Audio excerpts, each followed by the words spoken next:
लीजिए सुनिए निर्मला भाग 7। मनसाराम के जाने से घर सूना हो गया। दोनों छोटे लड़के उसी स्कूल में पढ़ते थे। निर्मला रोज उनसे मनसाराम का हाल पूछती। आशा थी कि छुट्टी के दिन वह आएगा, लेकिन जब छुट्टी के दिन गुजर गए और वह ना आया तो निर्मला की तबीयत घबराने लगी। उसने उसके लिए मूंग के लड्डू बना रखे थे। सोमवार को प्रातः भोंगी को लड्डू देकर मदरसे भेजा। 9 बजे भोंगी लौट आई। मनसाराम ने लड्डू ज्यों के त्यों लौटा दिए थे। निर्मला ने पूछा, पहले से कुछ हरे हुए हैं रे? हरे भरे तो नहीं हुए और सूख गए हैं। क्या जी अच्छा नहीं है? ये तो मैंने नहीं पूछा बहू जी, झूठ क्यों बोलूं? हाँ, वहां का कहार मेरा देवर लगता है। मैं कहता था कि तुम्हारे बाबूजी की खुराक कुछ नहीं है। 2 फुल्कियां खाकर उठ जाते हैं, फिर दिन भर कुछ नहीं खाते, हरदम पढ़ते रहते हैं। तूने पूछा नहीं लड्डू क्यों लौटाए देते हो? बहू जी झूठ क्यों बोलूं? ये पूछने की तो मुझे सुध ही ना रही। हाँ, ये कहते थे कि अब तू यहां कभी ना आना, ना मेरे लिए कोई चीज लाना, और अपनी बहू जी से कह देना कि मेरे पास कोई चिट्ठी पत्री ना भेजे, लड़कों से भी मेरे पास कोई संदेशा न भेजे। और एक ऐसी बात कही कि मेरे मुंह से निकल नहीं सकती। फिर रोने लगे। कौन बात थी? कह तो। क्या कहूं बहू जी? कहते थे मेरे जीने को धिक्कार है। यही कहकर रोने लगे। निर्मला के मुंह से एक ठंडी सांस निकल गई। ऐसा मालूम हुआ मानो कलेजा बैठा जाता है। उसका रोम रोम आर्तनाद करने लगा। वह वहां बैठी ना रह सकी, जाकर बिस्तर पर मुंह ढांप कर लेट रही और फूट फूट कर रोने लगी। वह भी जान गए। उसके अंतःकरण में बार बार यही आवाज गूंजने लगी। वह भी जान गए। भगवान अब क्या होगा? जिस संदेह की आग में वह भस्म हो रही थी, वह शतगुण वेग से धधकने लगी। उसे अपनी कोई चिंता न थी। जीवन में अब सुख की क्या आशा थी जिसकी उसे लालसा होती? उसने अपने मन को इस विचार से समझाया था कि यह मेरे पूर्व कर्मों का प्रायश्चित है। कौन प्राणी ऐसा निर्लज्ज होगा जो इस दशा में बहुत दिन जी सके? कर्तव्य की वेदी पर उसने अपना जीवन और उसकी सारी कामनाएं होम कर दी थी। हृदय रोता रहता था, पर मुख पर हंसी का रंग भरना पड़ता था। जिसका मुंह देखने को जीना चाहता था, उसके सामने हंस हंस कर बातें करनी पड़ती थी। जिस देह का स्पर्श उसे सर्प के शीतल स्पर्श के समान लगता था, उससे आलिंगित होकर उसे जितनी घृणा, जितनी मर्म वेदना होती थी, उसे कौन जान सकता है। उस समय उसकी यही इच्छा थी कि धरती फट जाए और मैं उसमें समा जाऊं। लेकिन सारी विडंबना अब तक अपने ही तक थी। अपनी चिंता उसने छोड़ दी थी, लेकिन वह समस्या अब अत्यंत भयंकर हो गई थी। वे अपनी आंखों से मनसाराम की आत्मपीड़ा नहीं देख सकती थी। मनसाराम जैसे मनस्वी साहसी युवक पर इस आक्षेप का जो असर पड़ सकता था, उसकी कल्पना ही से उसके प्राण कांप उठते थे। अब चाहे उस पर कितने ही संदेह क्यों ना हो, चाहे उसे आत्महत्या ही क्यों ना करनी पड़े, पर वह चुप नहीं बैठ सकती। मनसाराम की रक्षा करने के लिए वह विकल हो गई। उसने संकोच और लज्जा की चादर उतारकर फेंक देने का निश्चय कर लिया। वकील साहब भोजन करके कचहरी जाने के पहले एक बार उससे अवश्य मिल लिया करते थे। उनके आने का समय हो गया था। आ ही रहे होंगे, ये सोचकर निर्मला द्वार पर खड़ी हो गई और उनका इंतजार करने लगी। लेकिन ये क्या, वे तो बाहर चले जा रहे हैं। गाड़ी जुत कर आ गई। यह हुक्म वह यहीं से दिया करते थे, तो क्या आज वह ना आएंगे? बाहर ही बाहर चले जाएंगे? नहीं, ऐसा नहीं होने पाएगा। उसने भोंगी से कहा, जाकर बाबूजी को बुला ला, कहना एक जरूरी काम है, सुन लीजिए। मुंशी जी जाने को तैयार ही थे।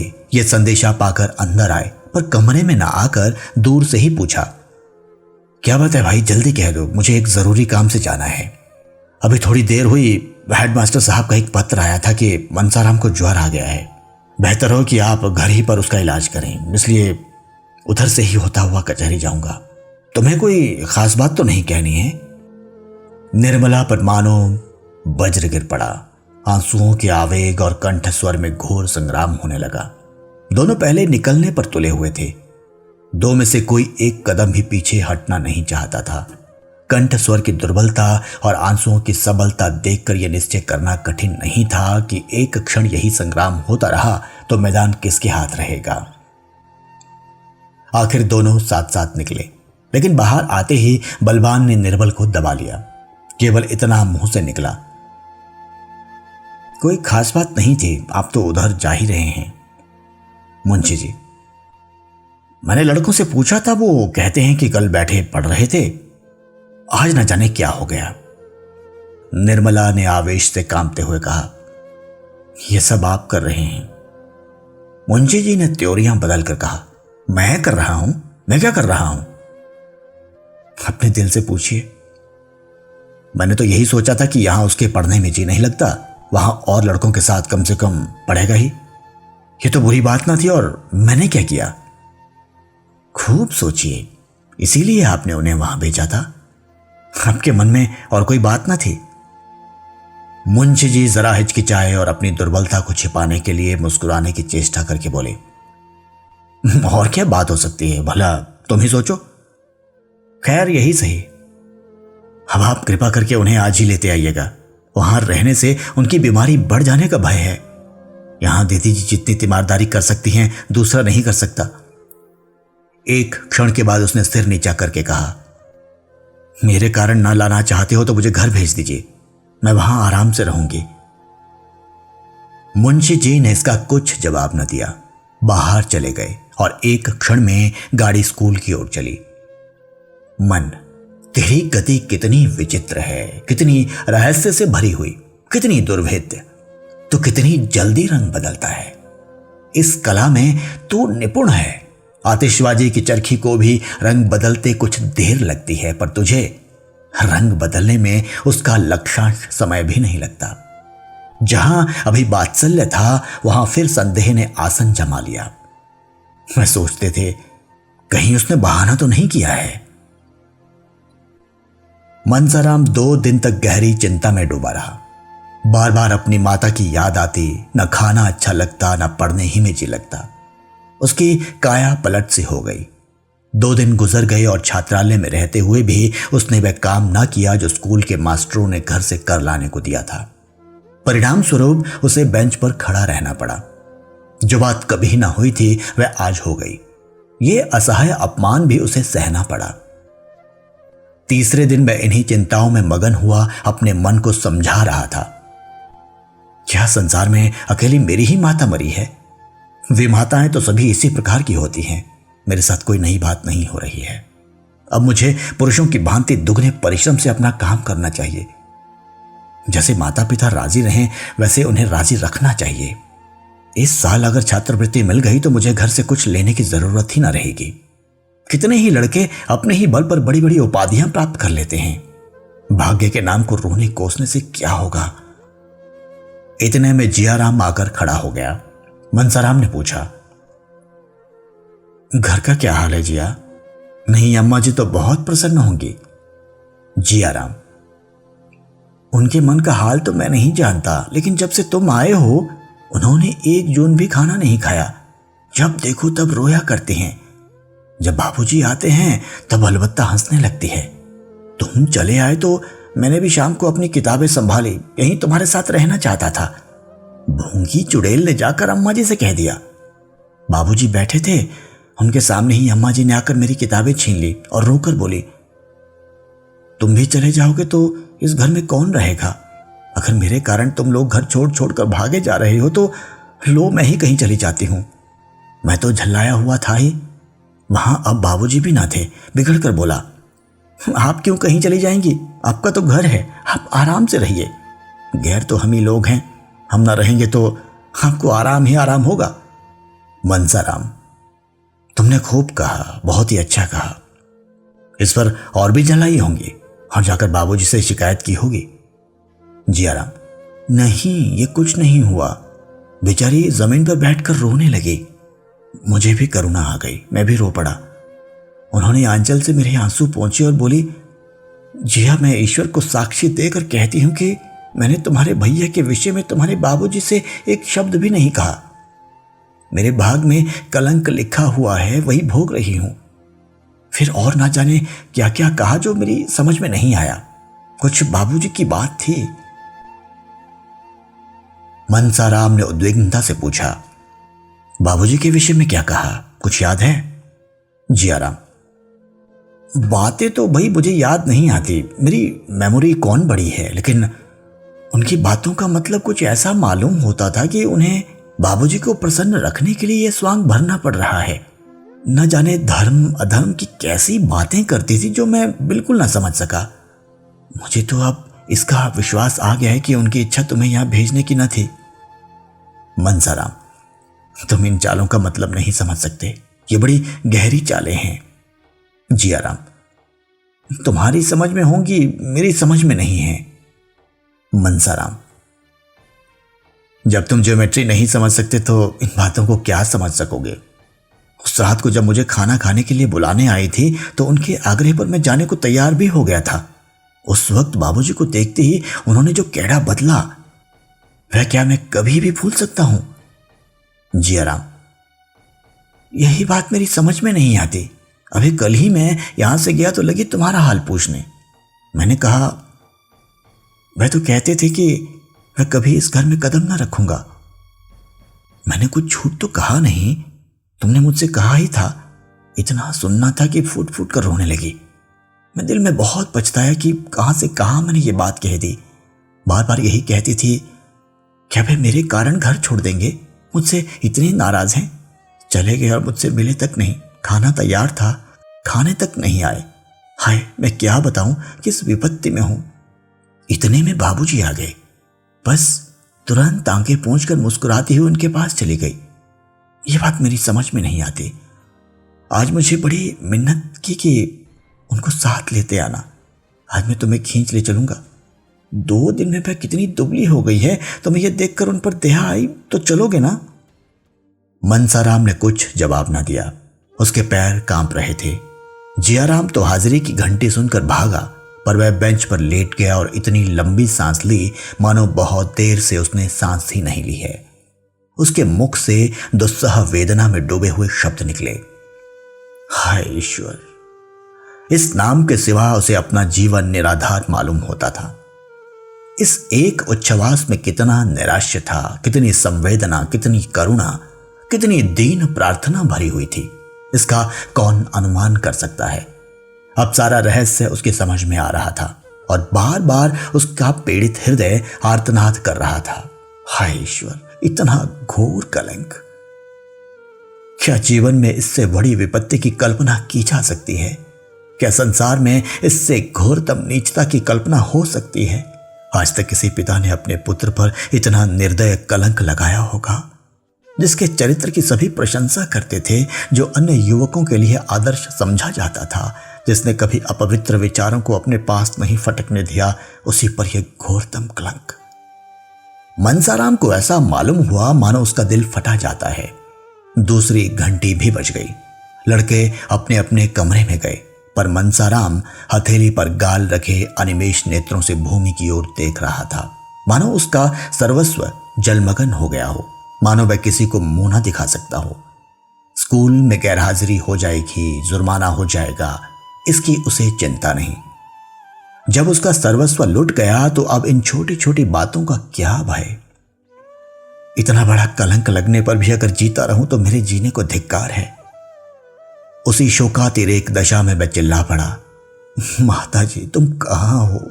तुम्हारा बेटा जिस पर तुम प्राण देती थी, जिसे तुम अपने जीवन का आधार समझती थी, आज घोर संकट में है।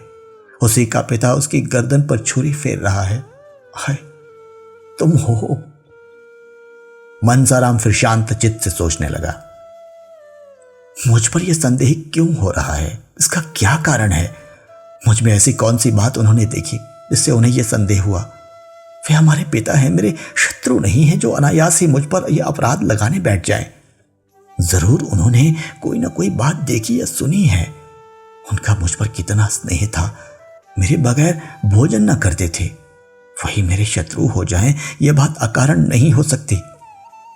अच्छा, इस संदेह का बीजारोपण किस दिन हुआ? मुझे बोर्डिंग हाउस में ठहराने की बात तो पीछे की है। उस दिन रात को वह मेरे कमरे में आकर मेरी परीक्षा लेने लगे थे। उसी दिन उनकी त्योरियां बदली हुई थी। उस दिन ऐसी कौन सी बात हुई जो अप्रिय लगी हो? मैं नई अम्मा से कुछ खाने को मांगने गया था। बाबूजी उस समय वहां बैठे थे। हाँ, अब याद आती है, उसी वक्त उनका चेहरा तमतमा गया था।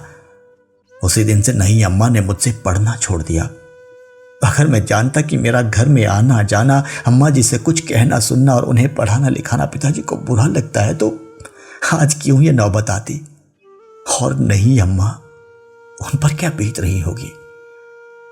मनसाराम ने अब तक निर्मला की ओर ध्यान नहीं दिया था। निर्मला का ध्यान आते ही उसके रोएं खड़े हो गए। हाय, उनका सरल स्नेहशील हृदय यह आघात कैसे सह सकेगा? मैं कितने भ्रम में था। मैं उनके स्नेह को कौशल समझता था। मुझे क्या मालूम था कि उन्हें पिताजी का भ्रम शांत करने के लिए मेरे प्रति इतना कटु व्यवहार करना पड़ता है। मैंने उन पर कितना अन्याय किया है। उनकी दशा तो मुझसे भी खराब हो रही होगी। मैं तो यहां चला आया, मगर वह कहां जाएंगे? जिया कहता था उन्होंने 2 दिन से भोजन नहीं किया, हरदम रोया करती है। कैसे जाकर समझाऊं? वह इस अभागे के पीछे क्यों अपने सिर ये विपत्ति ले रही हैं? वे बार बार मेरा हाल पूछती हैं, क्यों बार बार मुझे बुलाती हैं? कैसे कह दूं कि माता, मुझे तुमसे जरा भी शिकायत नहीं, मेरा दिल तुम्हारी तरफ से साफ है। वे अब भी बैठी रो रही होंगी। कितना बड़ा अनर्थ है। बाबूजी को ये क्या हो रहा है? क्या इसीलिए विवाह किया था? एक बालिका की हत्या करने के लिए ही उसे लाए थे? इस कोमल पुष्प को मसल डालने के लिए ही तोड़ा था? उनका उद्धार कैसे होगा? उस निरपराधिनी का मुख कैसे उज्जवल होगा? उन्हें केवल मेरे साथ स्नेह का व्यवहार करने के लिए यह दंड दिया जा रहा है। उनकी सज्जनता का उन्हें यह उपहार मिल रहा है। मैं उन्हें इस प्रकार निर्दय आघात सहते देखकर बैठा रहूंगा? अपनी मान रक्षा के लिए ना सही, उनकी आत्मरक्षा के लिए इन प्राणों का बलिदान करना पड़ेगा। इसके सिवा उद्धार का कोई उपाय नहीं। दिल में कैसे कैसे अरमान थे, वे सब खाक में मिला देने होंगे। एक सती पर संदेह किया जा रहा है मेरे कारण। मुझे अपने प्राणों से उनकी रक्षा करनी होगी, यही मेरा कर्तव्य है। इसी में सच्ची वीरता है। माता, मैं अपने रक्त से इस कालिमा को धो दूंगा। इसी में मेरा और तुम्हारा दोनों का कल्याण है। वह दिन भर इन्हीं विचारों में डूबा रहा। शाम को उसके दोनों भाई आकर घर चलने के लिए आग्रह करने लगे। सियाराम, चलते क्यों नहीं मेरे भैया जी, चले चलो ना। मुझे फुर्सत नहीं कि तुम्हारे कहने से चला चलूं। जियाराम, आखिर कल तो इतवार है ही। इतवार को भी काम है। अच्छा, कल आओगे ना? नहीं, कल मुझे एक मैच में जाना है। अम्मा जी मूंग के लड्डू बना रही हैं, ना चलोगे तो एक भी ना पाओगे। हम मिलके खा जाएंगे। जिया, इन्हें ना देंगे। जियाराम, भैया अगर तुम कल ना गए तो शायद अम्मा जी यहीं चली आए। सच? नहीं, ऐसा क्यों करेंगी? यहां आई तो बड़ी परेशानी होगी। तुम कह देना मैं कहीं मैच देखने गए हैं। मैं झूठ क्यों बोलने लगा? मैं कह दूंगा वह मुंह फुलाए बैठे थे। देख लें उन्हें साथ लाता हूं कि नहीं। सियाराम, हम कह देंगे कि आज पढ़ने नहीं गए, पढ़े पढ़े सोते रहे। मनसाराम ने इन दूतों से कल आने का वादा करके गला छुड़ाया। जब दोनों चले गए तो वह फिर चिंता में डूबा। रात भर उसे करवटें बदलते गुजरी। छुट्टी का दिन भी बैठे बैठे कट गया। उसे दिन भर शंका होती रहती कि कहीं अम्मा जी सचमुच ना चली आए। किसी गाड़ी की खटखटाहट सुनता तो उसका कलेजा धक करने लगता, कहीं आ तो नहीं गई। छात्रालय में एक छोटा सा औषधालय था। एक डॉक्टर साहब संध्या समय 1 घंटे के लिए आ जाया करते थे। अगर कोई लड़का बीमार होता तो उसे दवा देते। आज वे आए तो मनसाराम कुछ सोचता हुआ उनके पास जाकर खड़ा हो गया। वह मनसाराम को अच्छी तरह जानते थे। उसे देखकर आश्चर्य से बोले, ये तुम्हारी क्या हालत है जी? तुम तो मानो गले जा रहे हो। कहीं बाजार का चस्का तो नहीं पड़ गया? आखिर तुम्हें हुआ क्या? जरा यहां तो आओ। मनसाराम ने मुस्कुराकर कहा, मुझे जिंदगी का रोग है, आपके पास इसकी भी तो कोई दवा है? डॉक्टर, मैं तुम्हारी परीक्षा करना चाहता हूं। तुम्हारी सूरत ही बदल गई है, पहचाने भी नहीं जाते। ये कहकर उन्होंने मनसाराम का हाथ पकड़ लिया और छाती, पीठ, आंखें, जीभ सब बारी बारी देखी। तब चिंतित होकर बोली, वकील साहब से मैं आज ही मिलूंगा। तुम्हें थायसिस हो रहा है, सारे लक्षण उसी के हैं। मनसाराम ने बड़ी उत्सुकता से पूछा, कितने दिनों में काम तमाम हो जाएगा डॉक्टर साहब? कैसी बात करते हो जी? मैं वकील साहब से मिलकर तुम्हें किसी पहाड़ी जगह भेजने की सलाह दूंगा। ईश्वर ने चाहा तो बहुत जल्द अच्छे हो जाओगे। बीमारी अभी पहले स्टेज पे है। मनसाराम, तब तो अभी 1-2 साल की देर मालूम होती है। मैं तो इतना इंतजार नहीं कर सकता। सुनिए, मुझे थायसिस वायसिस कुछ नहीं है, ना कोई दूसरी शिकायत ही है। आप बाबूजी को नाहक तरद्दुद में न डालिएगा। इस वक्त मेरे सिर में दर्द है, कोई दवा दीजिए। कोई ऐसी दवा हो जिससे नींद भी आ जाए। मुझे 2 रात से नींद नहीं आती। डॉक्टर ने जहरीली दवाइयों की अलमारी खोली और शीशी से थोड़ी सी दवा निकालकर मनसाराम को दी।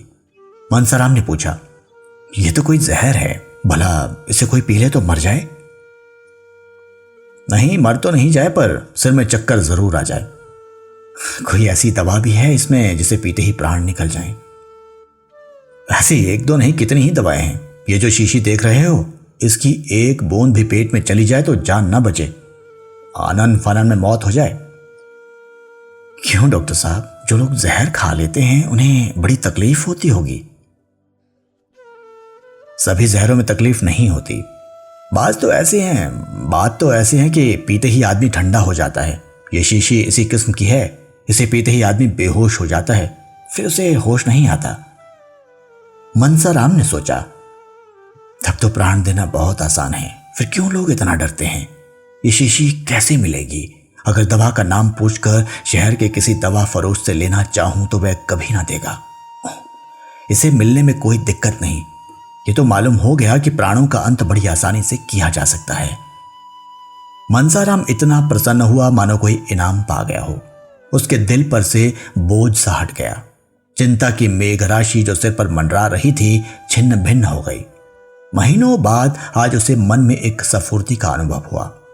लड़के थिएटर देखने जा रहे थे। निरीक्षक से आज्ञा ले ली थी। मनसाराम भी उनके साथ थिएटर देखने चला गया। ऐसा खुश था मानो उससे ज्यादा सुखी जीव संसार में कोई नहीं है। थिएटर में नकल देखकर तो वह हंसते हंसते लौट गया।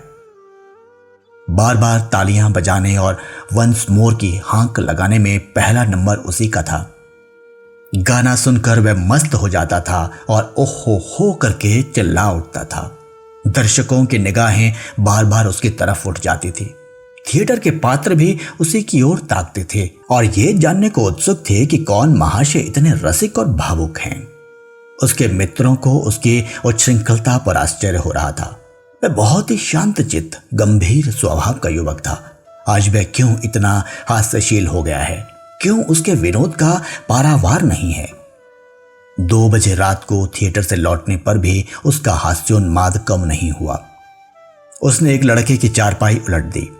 कई लड़कों के कमरे के द्वार बाहर से बंद कर दिए और उन्हें भीतर से खटखट करके सुनकर हंसता रहा। यहां तक कि छात्रालय के अध्यक्ष महोदय की नींद भी शोरगुल सुनकर खुल गई और उन्होंने मनसाराम की शरारत पर खेद प्रकट किया।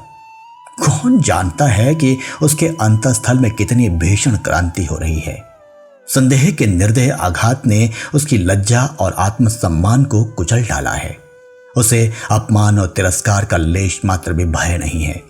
यह विनोद नहीं, उसकी आत्मा का करुण विलाप है। जब और सब लड़के सो गए तो वह भी चारपाई पर लेटा, लेकिन उसे नींद नहीं आई।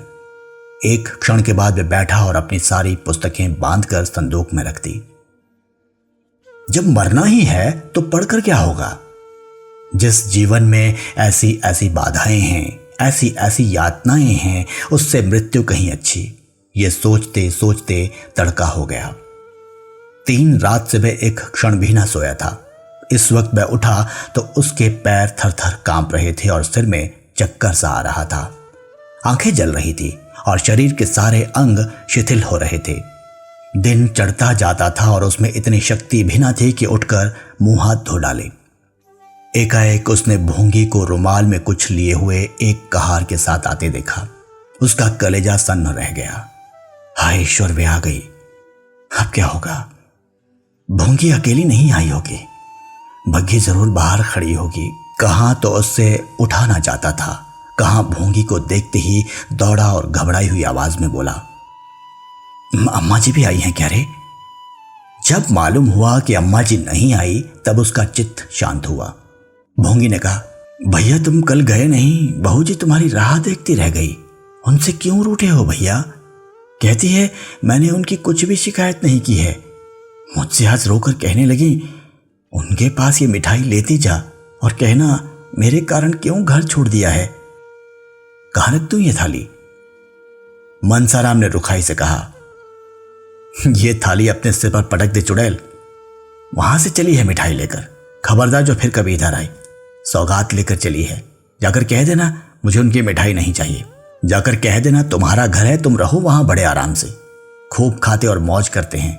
सुनती है? बाबूजी के मुंह पर कहना, समझ गई? मुझे किसी का डर नहीं है और जो करना चाहे कर डाले, जिससे दिल में कोई अरमान ना रहे। कहीं तो इलाहाबाद, लखनऊ, कलकत्ता चला जाऊं? मेरे लिए जैसे बनारस वैसे दूसरा शहर, यहां क्या रखा है? भोंगी, भैया मिठाई रख लो, नहीं रो रो कर मर जाएंगी। सच मानो रो रो कर मर जाएंगी। मनसाराम ने आंसुओं के उठते हुए वेग को दबाकर कहा, मर जाएगी? मेरी भला से? कौन मुझे बड़ा सुख दे दिया है जिसके लिए पछताऊं? मेरा तो उन्होंने सर्वनाश कर दिया। कह देना मेरे पास कोई संदेशा ना भेजे, कुछ जरूरत नहीं। भैया तुम तो कहते हो यहां खूब खाता हूं और मौज करता हूं, मगर देह तो आधे भी ना रहे, जैसे आए थे उसे आधे भी ना रहे। मनसाराम, ये तेरी आंखों का फेर है, देखना 2-4 दिन में मुटाकर कोलू हो जाता हूं कि नहीं। उनसे यह भी कह देना कि रोना धोना बंद करें। जो मैंने सुना कि रोती हैं और खाना नहीं खाती, मुझसे बुरा कोई नहीं। मुझे घर से निकाला है तो आप चैन से रहें। चली हैं प्रेम दिखाने, मैं ऐसे त्रिया चरित्र बहुत पढ़े बैठा हूं। भोंगी चली गई।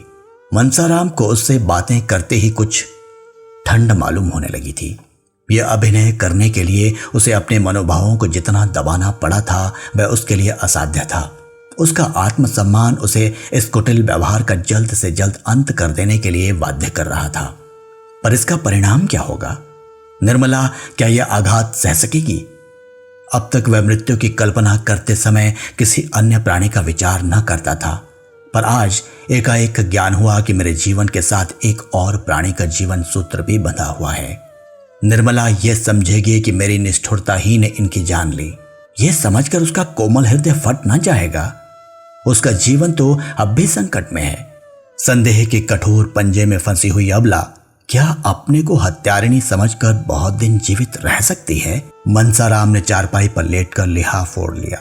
फिर भी सर्दी से कलेजा कांप रहा था। थोड़ी ही देर में उसे जोर से ज्वर चढ़ाया, वह बेहोश हो गया। इस अचेत दशा में उसे भांति भांति के स्वप्न दिखाई देने लगे। थोड़ी थोड़ी देर के बाद चौंक पड़ता, आंखें खुल जाती, फिर बेहोश हो जाता। सहसा वकील साहब की आवाज सुनकर वह चौंक पड़ा। हाँ, वकील साहब की आवाज थी। उसने लिहाफ फेंक दिया और चारपाई से उतरकर नीचे खड़ा हो गया। उसके मन में एक आवेग हुआ कि इस वक्त इनके सामने प्राण दे दूं। उसे ऐसा मालूम हुआ कि मैं मर जाऊं तो इन्हें सच्ची खुशी होगी। शायद इसीलिए वे देखने आए हैं कि मेरे मरने में कितनी देर है। वकील साहब ने उसका हाथ पकड़ लिया जिससे वह गिर न पड़े और पूछा, कैसी तबीयत है रे लल्लू? लेट क्यों न रहे? लेट जाओ, तुम खड़े क्यों हो गए? मेरी तबीयत तो बहुत अच्छी है, आपको व्यर्थ ही कष्ट हुआ। मुंशी जी ने कुछ जवाब न दिया। लड़के की दशा देखकर उनकी आंखों से आंसू निकल आए। वह हृष्ट पुष्ट बालक जिसे देखकर चित्त प्रसन्न हो जाता था, अब सूखकर कांटा हो गया था। 5-6 दिन में ही वह इतना दुबला हो गया था कि उसे पहचानना कठिन था। मुंशी जी ने उसे आहिस्ता से चारपाई पर लेटा दिया और लिहाफ अच्छी तरह उसे उड़ाकर सोचने लगे कि अब क्या करना चाहिए।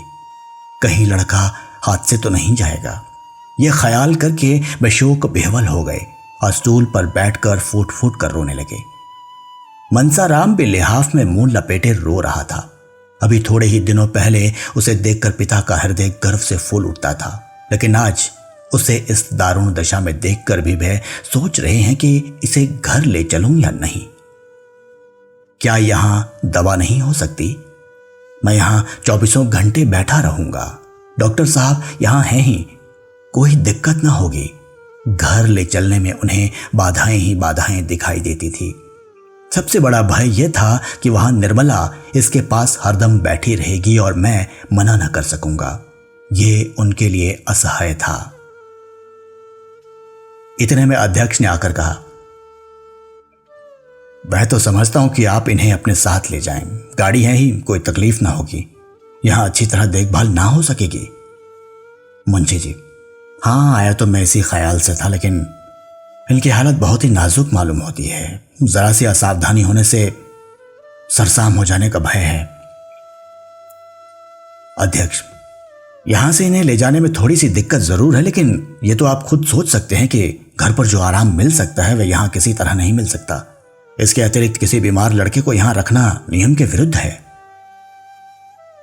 कहिए तो मैं हेडमास्टर से आज्ञा ले लूं। मुझे इनका यहां से इस हालत में ले जाना किसी तरह मुनासिब नहीं मालूम होता।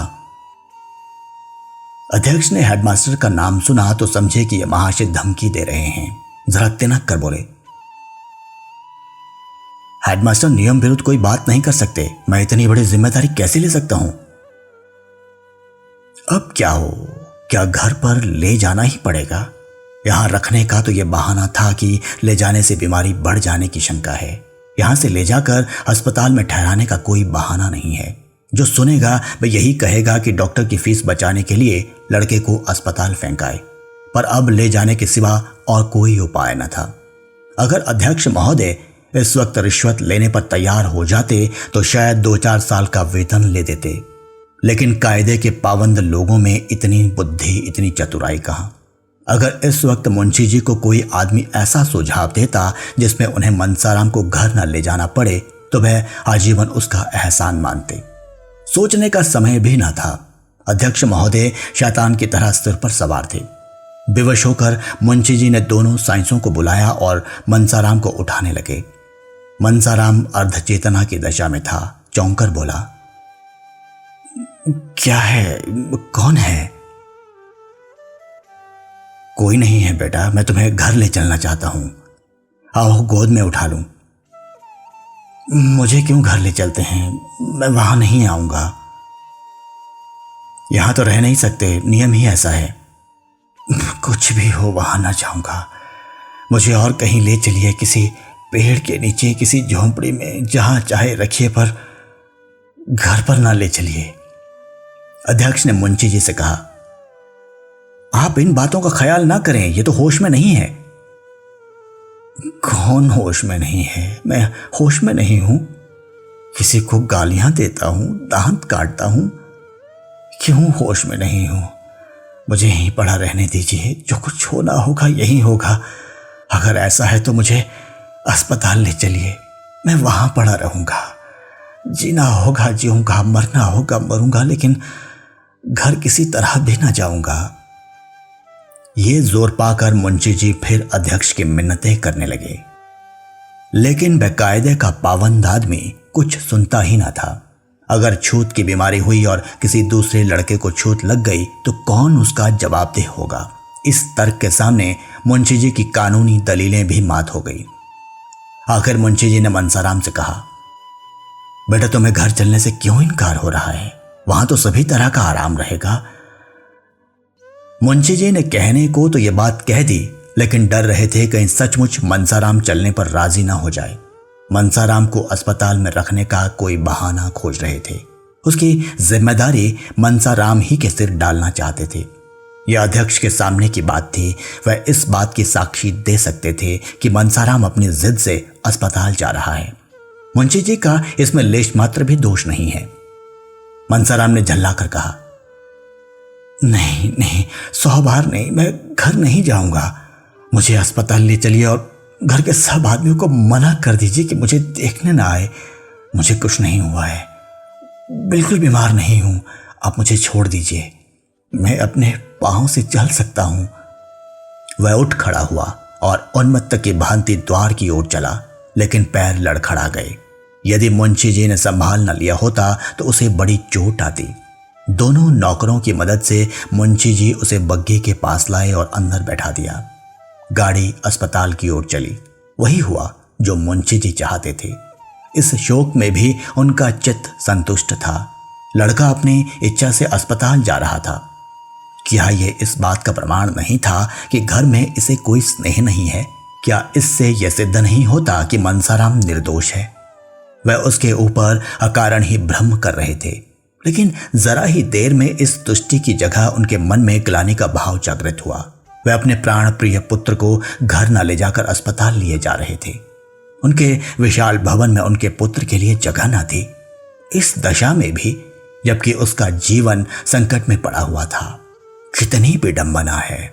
एक क्षण के बाद एकाएक मुंशी जी के मन में प्रश्न उठा, कहीं मनसाराम उनके भावों को ताड़ तो नहीं गया?